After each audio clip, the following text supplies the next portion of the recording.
comrades and friends. I'm very happy to be here today to inaugurate the 6-month-long course with the subject of Hindutva, its history and ideology. I want to congratulate the Padna Kendram for attempting this comprehensive study course of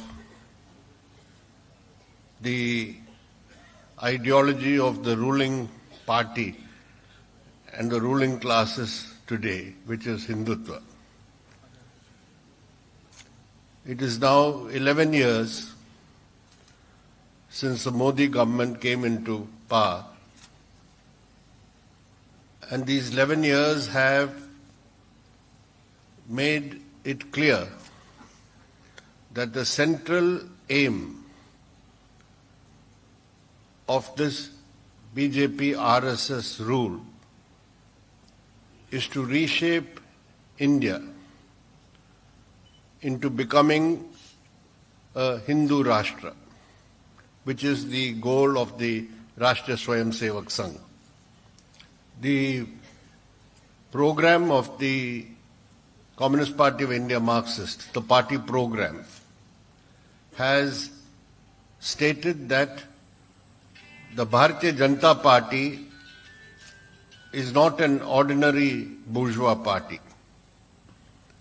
It is a party which is run and controlled by the Rashtriya Swayamsevak Sangh, which has a fascistic ideology.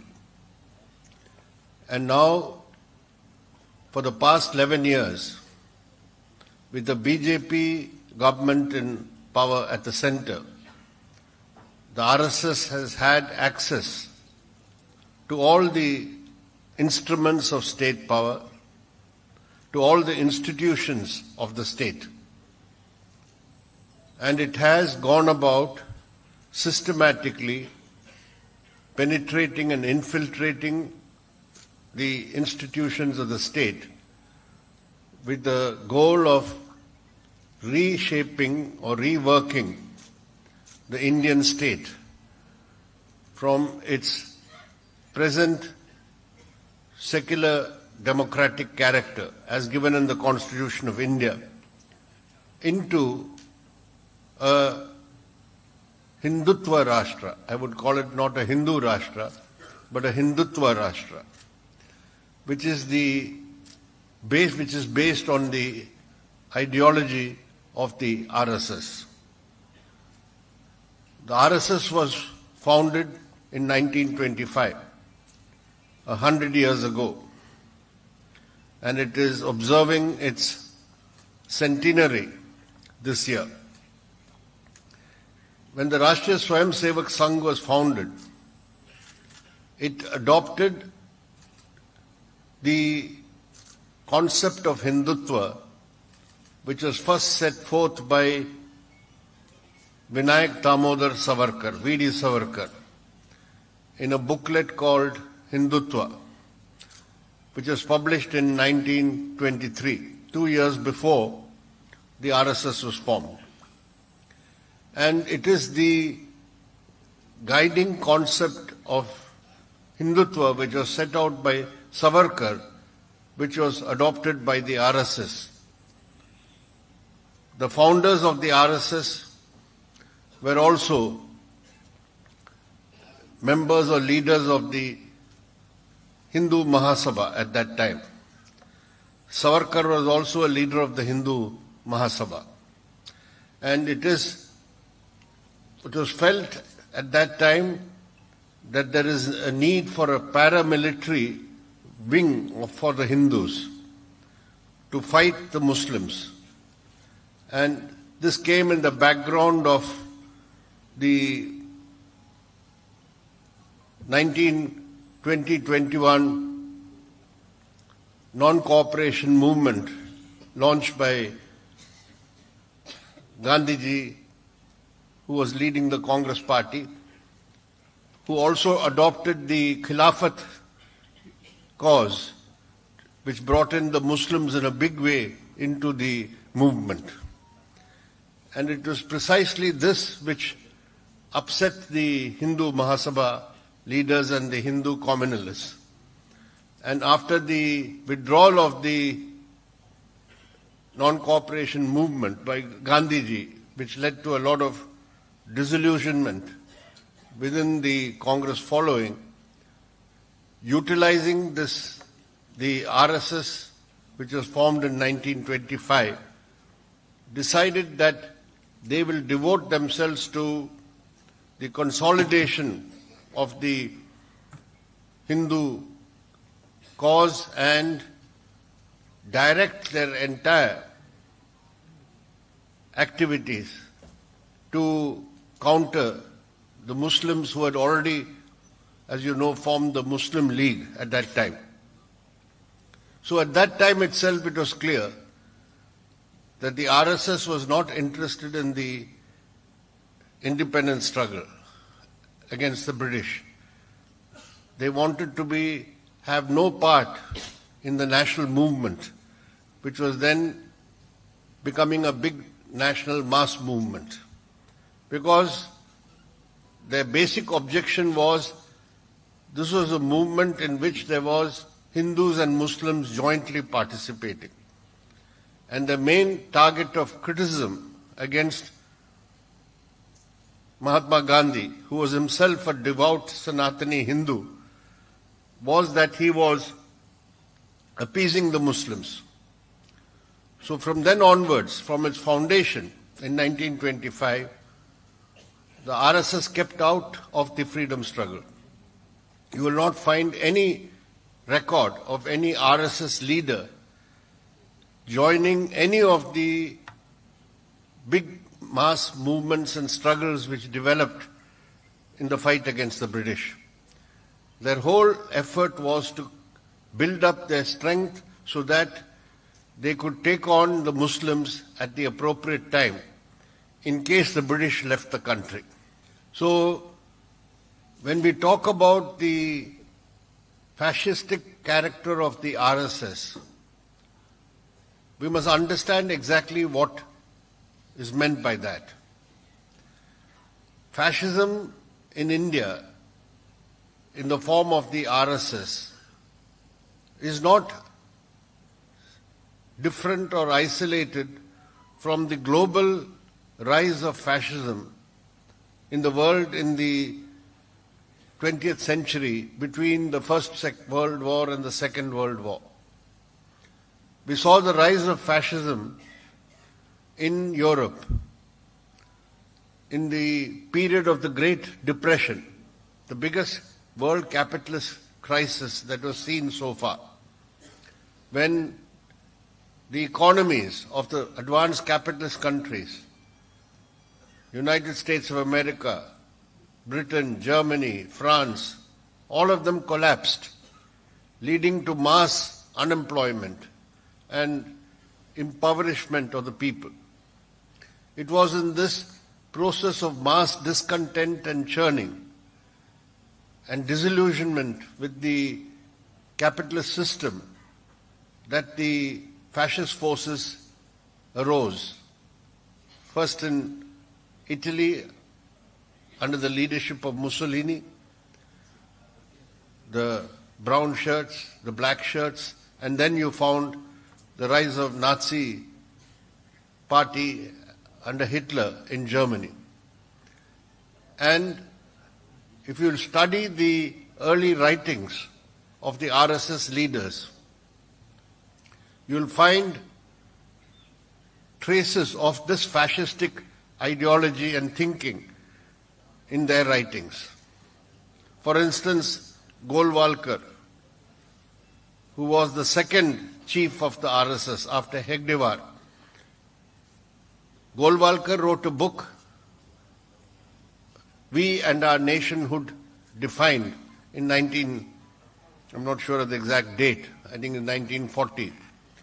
And in that book you will find that he appreciates the steps taken in Germany by Hitler to solve the racial question. That is, he appreciates how they dealt with the Jews in Germany. And he bases the Hindutva nationalism squarely within the framework of racial and ethnic nationalism. That is, he calls the Hindus a race presumably the Aryan race. And this Aryan race of Hindus, it is their nation, Bharat, and it is their nationalism, which is Hindu nationalism or Hindutva nationalism. So from the beginning, the nationalism espoused by the RSS and now by the BJP is a distorted form of nationalism. A nationalism which is not anti-imperialist. A nationalism which is not territorial based, where people belonging to a common territory, all of them are considered citizens of that nation state, or who are all members of that nation. They are based, this nationalism is based on the so-called bogus theory of the Aryan race. And they claim that the Aryans were born in India. There was no, Aryans didn't come from outside. They're indigenous to India, to northwest India, and then they spread all over India. While all scientific theory, the latest genetic studies, you might have heard about how the scientists have done the genome tracing of how people migrated here, which conclusively shows that Aryans came into India from outside. But all this is discarded. The Hindus who are Aryans are indigenous to India. History is completely falsified. The Harappan civilization is an Aryan civilization. All historical study shows that it predates the Aryans coming into India. So the nationalism which they set out is a pseudo-nationalism. But it's a nationalism meant to rouse only one religious community to the exclusion of others. Second aspect of this Hindutva ideology is that it is, in class terms, completely identifies itself with the capitalist system and the big capitalists. Of course, there must be Hindu capitalists, big capitalists of our country. It has not got any anti-capitalist character.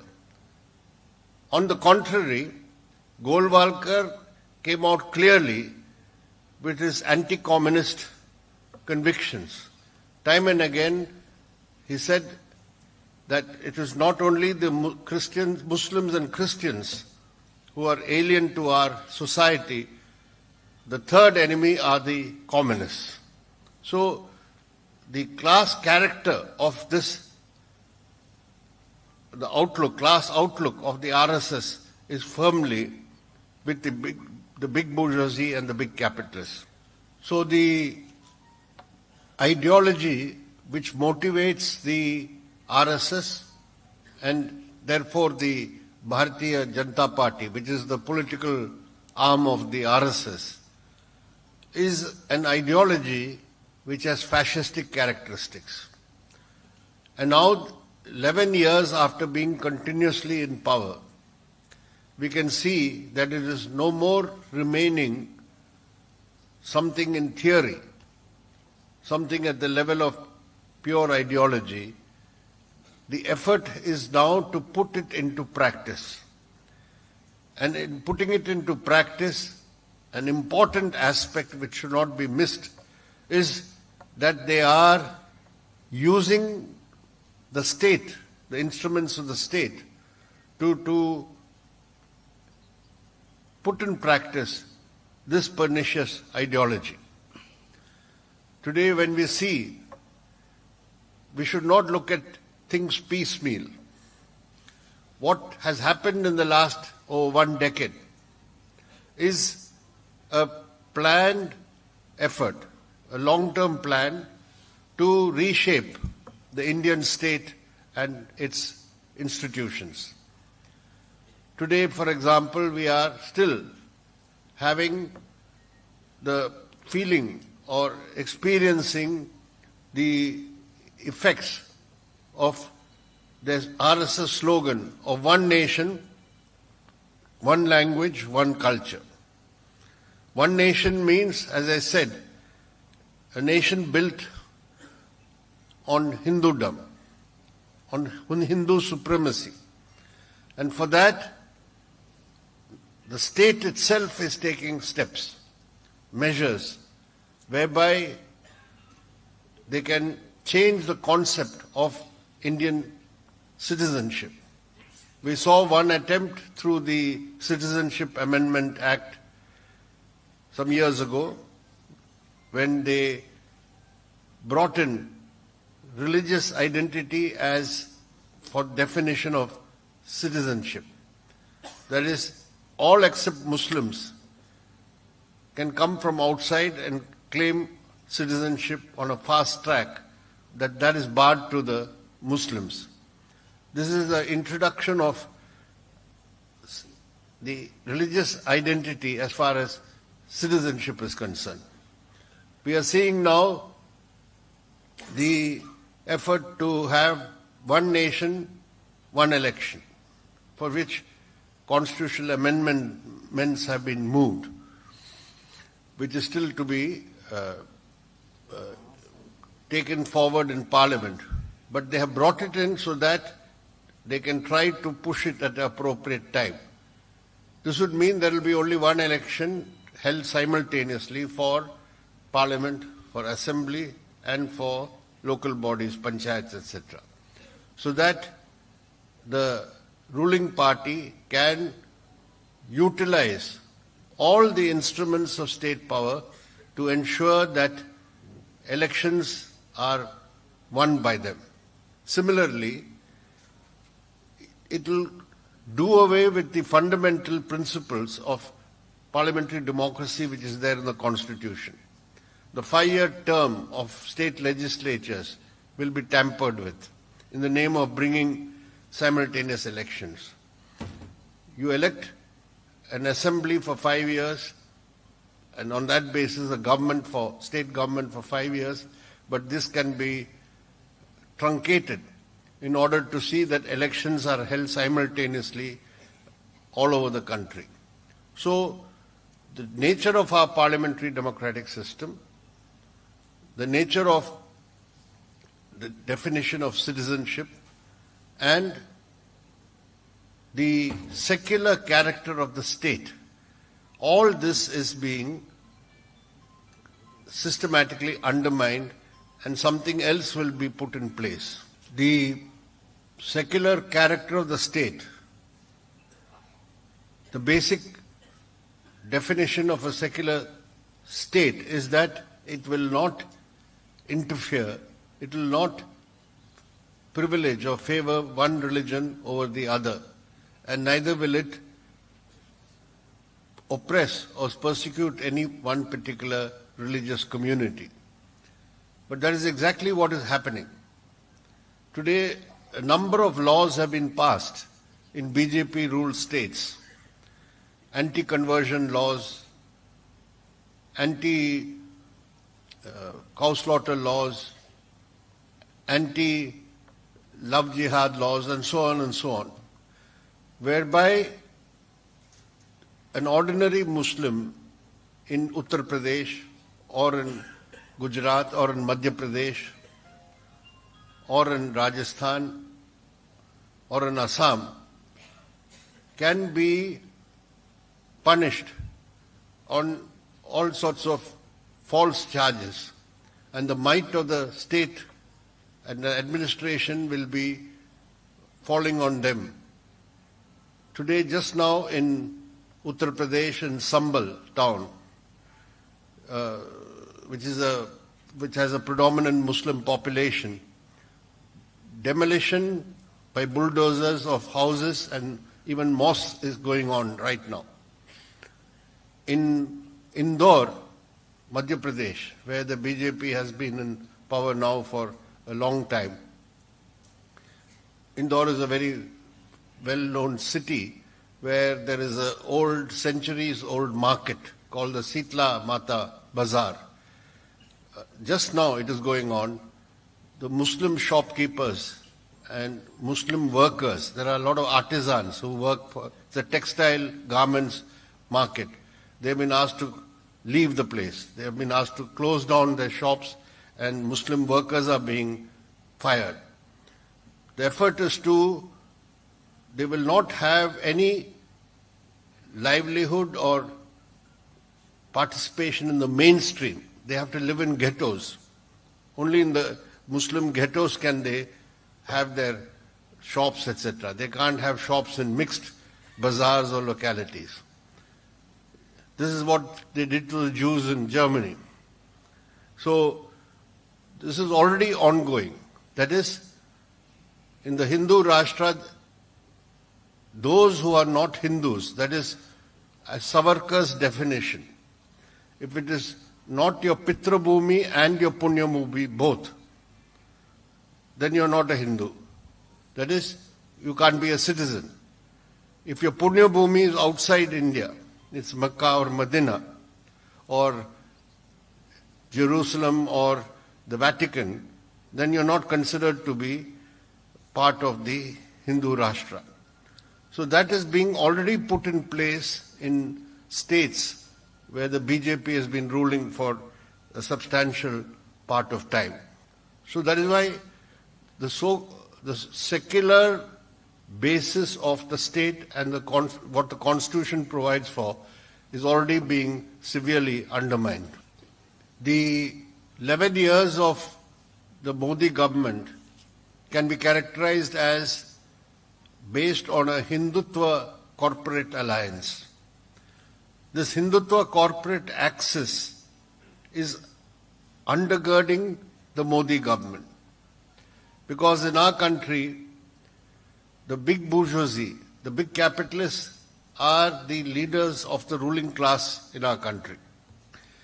And it is this big capitalist or big bourgeoisie which is completely now aligned itself with the RSS and the Hindutva, not just with the BJP. Over the course of this last 11 years, we have seen the top owners, promoters of the big business houses making a pilgrimage to Nagpur, to the RSS headquarters. And every year when the Vijayadashmi rally is held in Nagpur, the foundation day of the RSS, you will find among the honored guests are some of the top industrialists of India who are attending this rally every year. The Ram temple at Ayodhya, when it was constructed, the Tata Housing Construction Company designed the plans. And Larsen and Toubro, one of the biggest engineering companies in India, they actually did the construction. And they did it free for the Rama Janmabhoomi Trust. So you can see the close alliance or linkages between Hindutva and the big corporates of our country. And that is what is helping the BJP and the RSS to step up their drive to impose Hindutva all over the country. And at the same time, it is the support of the BJP and the RSS which is helping the big bourgeoisie of our country to maximize its profits, loot the natural resources of our country.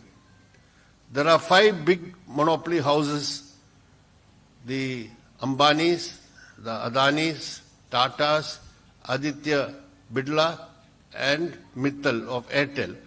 These 5 big conglomerates today control more than 20% of the total assets, corporate company assets of our country, except for the in the non-financial sector.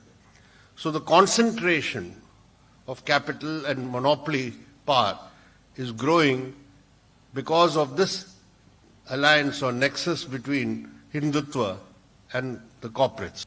The drive to impose Hindutva all over the country among the people and the neoliberal drive, the drive to impose neoliberal policies, both of these have led to greater authoritarianism in the system. It is this authoritarian drive which has now led to this severe attack on democracy. It is the Hindutva corporate nexus which has led to the undermining of secularism and the assault on federalism. All the three pillars of our democratic constitution are under siege. And we cannot, and in our recent party congress in Madurai in April, for the first time we said that this attack on democracy, on the attack by Hindutva, it is displaying neo-fascist characteristics. We use the term neo-fascist deliberately to distinguish it from the old fascism, the classical fascism of the 20th century.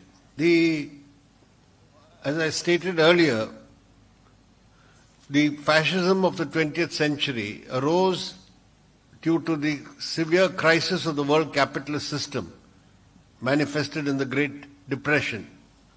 And it is out of this economic crisis that the fascist forces arose, and as Georgy Dimitrov, the leader of the Communist International, the great Bulgarian communist leader, who was tried by the Nazis in Germany, he's defined fascism as the open terroristic dictatorship of the most reactionary sections of finance capital.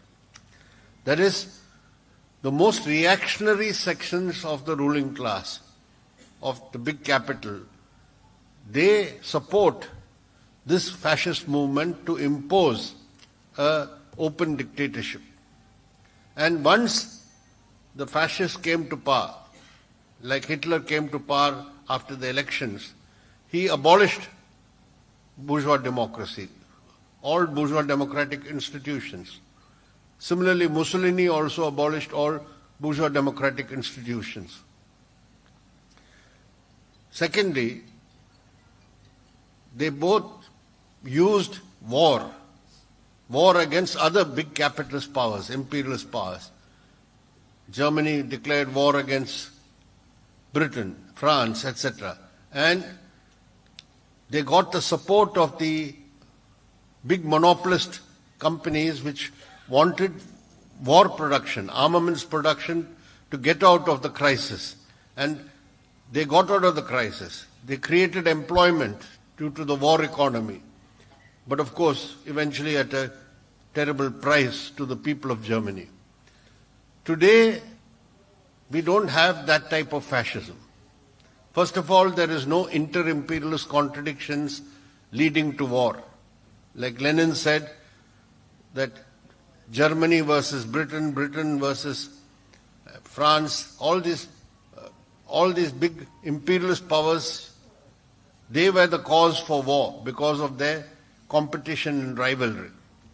Today, all the big capitalist powers are united. They may have some disagreements or conflict, but they settle it through bargaining and negotiations. Just like now Trump as the European powers are having a lot of problems with Trump, but they don't start going to war. It used to happen in the 20th century. So today, the fascists rising, new fascist forces are rising in the world. Just like then, India was also affected with the formation of RSS.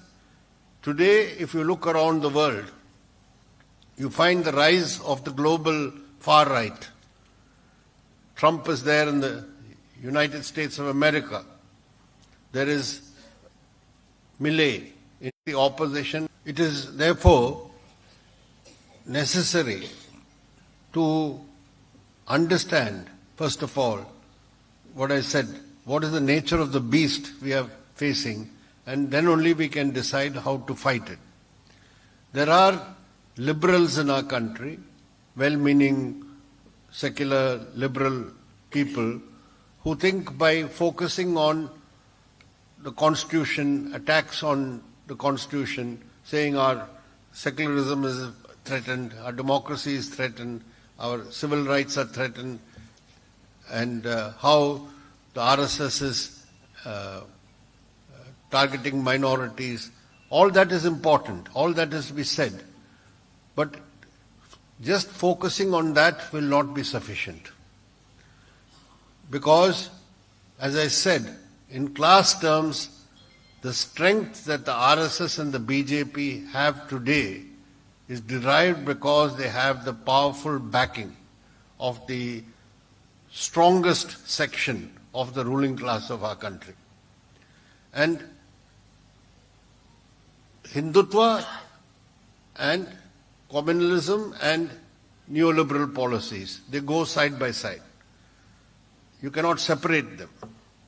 So the fight against the BJP and the RSS can be effectively conducted only when we fight against the neoliberal policies side by side with the struggle against the Hindutva communal ideology. One fight alone won't be sufficient. One struggle alone, separated and isolated from the other, will not succeed. So we have to learn to combine both these struggles together. It is a difficult task because we are used to fighting against our ruling classes, mainly through the fight on the economic issues of the people, of their livelihood issues, of the social and economic oppression of the different sections of the people. But we are faced with a different type of ruling party and enemy today, which is using the class power of the big bourgeoisie. They are also unleashing an ideological and political project which will dismantle the basis of a secular democratic setup. So how to combine these two struggles and carry them forward is the most important question today. Again, many of the non-left secular opposition forces who want to fight the BJP, their main focus is how to fight them in the electoral field, how to fight them in elections and defeat them. This again is something which is insufficient to isolate and defeat these forces. Insufficient because they already have a mass base and influence. In some election or the other, they may get an electoral defeat or setback. But that does not mean that their political influence and ideological influence has been eliminated. They will come back. This is what happened after the defeat of the Vajpayee government in 2004. And then we saw they came back in 2014. We saw Trump was defeated in America in 2020, and now he has come back in the 2024 election after 4 years. Because the social and political forces or bases which they have built up, they don't disappear because of an electoral setback. So it is very necessary to understand and recognize that the main fight or the main arena of struggle is in the ideological sphere, in the cultural sphere, in the social sphere, in the educational sphere. It is in all these areas that the RSS works constantly. It leaves the job of fighting elections to the BJP, its political wing. But round the clock in society, it is working through various organizations and outfits in the field of culture, in the field of religion, in the field of social relations, and in the educational field. When we are seeing how under the Modi government all these spheres are being affected, impacted. Everybody knows what is happening in our educational system. Even in a state like Kerala, where there is a LDF government, the BJP and the RSS try to use central powers of the central government, of the UGC, of the governor, who is the chancellor of universities, to try and penetrate the RSS personnel and its ideology into the higher educational sphere. This is happening freely, openly, without any problem in BJP-ruled states. But in states which are run by non-BJP parties or anti-BJP parties, like in Kerala or Tamil Nadu or even West Bengal, the governor is used to enter into the universities. So not only that, the entire syllabi, curriculum of higher education and down to the school education in all BJP-ruled states has changed beyond recognition. What is taught as history, what is taught as social sciences, what is taught as everything. Even natural sciences, they are able to distort it and convert it into what they think should be taught as science. So this struggle, here this is where the priority is required. This is where even the left, which is the most consistent ideological force against the Hindutva ideology, I feel has been lagging behind. We are only reacting to what they do most of the time.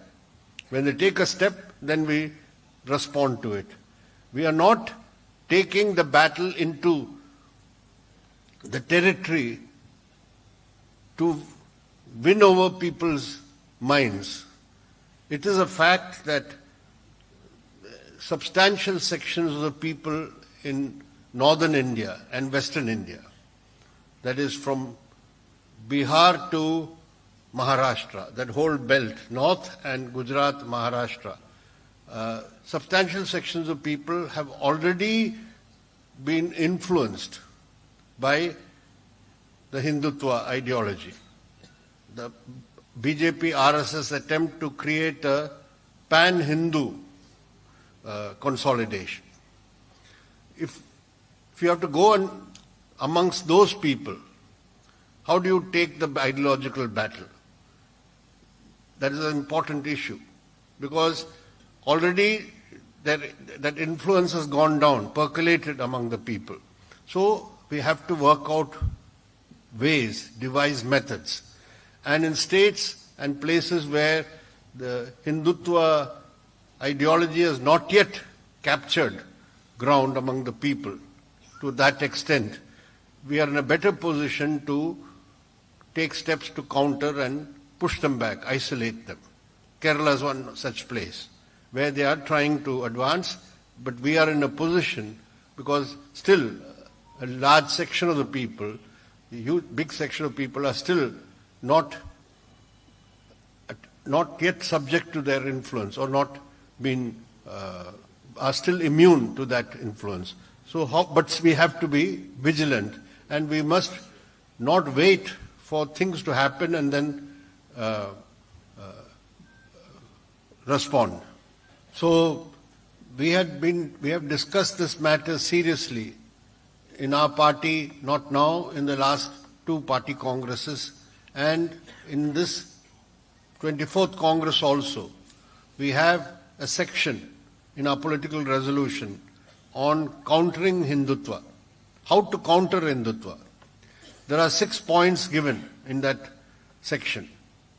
And the first point is that we must mobilize all our intellectual resources, our theoretical resources, to be able to concretely expose all the various aspects of Hindutva, communal ideology and activities, and counter them. And this could be done through study centers like the Keluettan Centre and many other study centers and research centers that we have. Mobilize all those resources so that we continuously bring out a stream of material which is in popular language through multimedia, which can attack the Hindutva ideology and its communal activities and project the alternative to them. This is one aspect.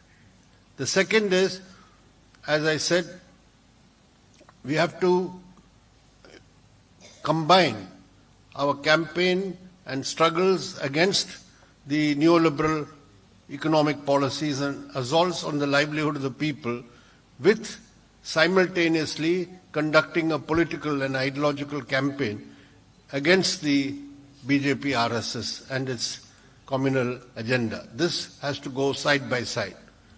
Thirdly, we have said that in one of the aspects of Hindutva ideology, it is still upholding Manusmriti, which is anti-woman, anti-Dalit, anti-Adivasi, etc.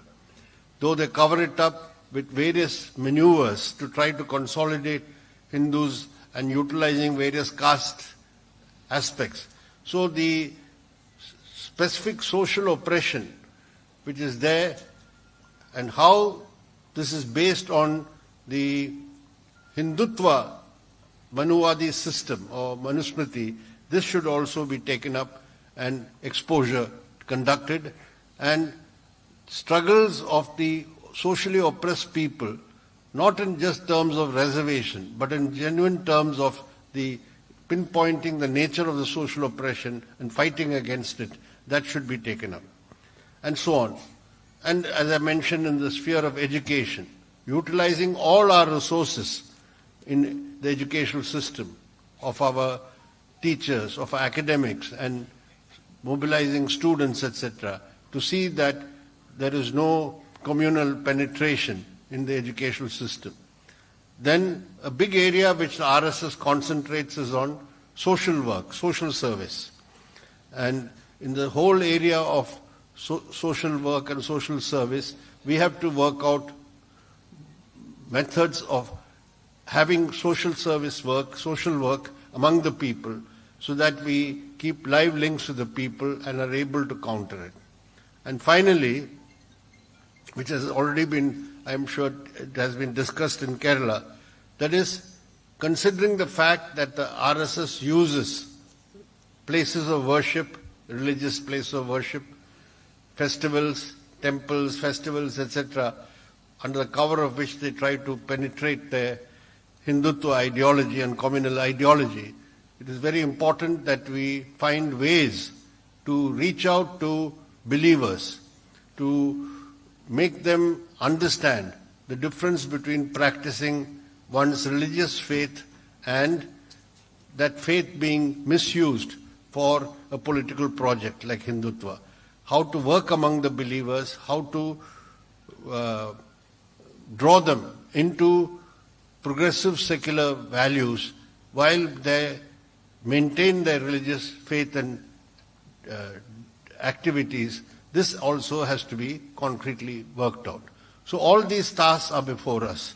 We are confident that in the present situation in India, if the CPIM and the left forces take up this task seriously, we will be able to gather more and more support and eventually fight back and reverse this Hindutva corporate offensive in our country, which is going to prove so dangerous for our people and our society. Thank you.